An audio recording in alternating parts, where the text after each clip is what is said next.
So day 25 here in Imbiao, Roxas. We are on our day 25 and ito na kami ngayon sa Imbiao, Roxas, dito sa bahay ni Uncle Virgilio Pascaran. Back to Imbiao after almost a year. At ayan ulit ang still yung Muscoving na galing dito na pumunta ng Alicia at bumalik uli ng Imbiao.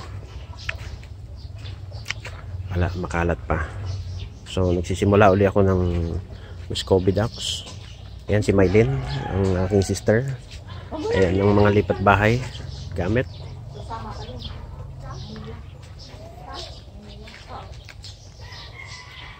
And then ito yung warehouse.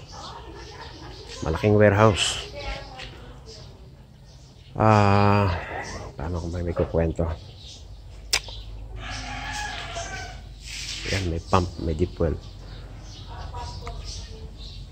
Yung aking bike.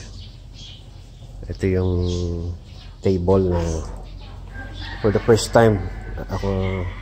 So medyo sablay pa yung pagka-welding ko rito. Pero manipis kasi siya. Nag-aaral pa tayo mag-welding. Kaya ganyan. DIY, do it yourself. Itong bahay ng uncle ko, lumipat na sila dun sa bagong bahay nila. Kaya kami nandito dito. Na-stroke nga rin si Erpat September 7. So napakabigat, napakadaming problema, pero still faithful ang Panginoon sa mga araw-araw, pang-araw-araw na even sa gamot niya, He meet it halfway. Ito makalat pa. Salamat, shout out kay JP and Jefford Pascaran sa JP Ventura at si Jefford Pascaran na naglipat ulit ng air condition dito. May nahahatch akong egg ngayon patungkol sa egg. Ayan. Our day 25. Ito siya. Almost 10 eggs. So, ang buhay ay hindi natin masabi kung saan tayo talaga. Itong opportunity na to na binalik kami rito sa Imbiao. Anyway, mas maganda mag livestock dito. So yun ang mga pangyayari. Dala lahat, pati yan Bilbaro, galing lahat sa Alicia yan, Padad.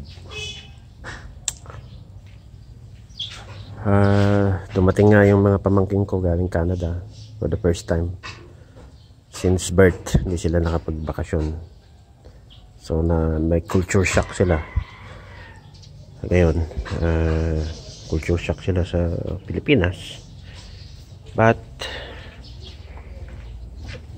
nagugustuhan na rin nila ang kultura ng Pilipino. Yan yung mga Muscovy ducks. Hopefully mapalago na naman natin ulit sila, maparami sila. So wala akong newly hatch ngayon, naibenta ko na lahat noon dahil nagbabantay ako sa ospital, hindi ko kaya, hindi ko maalagaan. I sell it for 40 pesos each. Shout out din kay Marlon Ropinta na tumulong sa atin na marami siyang nakuhang mga eggs. Even kay Ate Noemi na tumulong, shout out sa iyo Ate Noemi. Ako ba yan sa Ticob, La Fortuna Village, Alicia. So hopefully yung pagbalik natin dito makapag breed ulit tayo ng Muscovy. This time makakaraming mga damong makakain at saka malaki itong space sa 700 square meters. Even yung bahay medyo luma na, magiging-remodel na, tumutulo na rin. So hopefully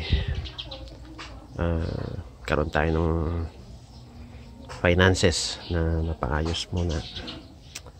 At the same time, maraming salamat sa inyong mga pagtulong, tatanong na utang na loob. Hopefully balik sa inyo ng Panginoon yung mga tulong na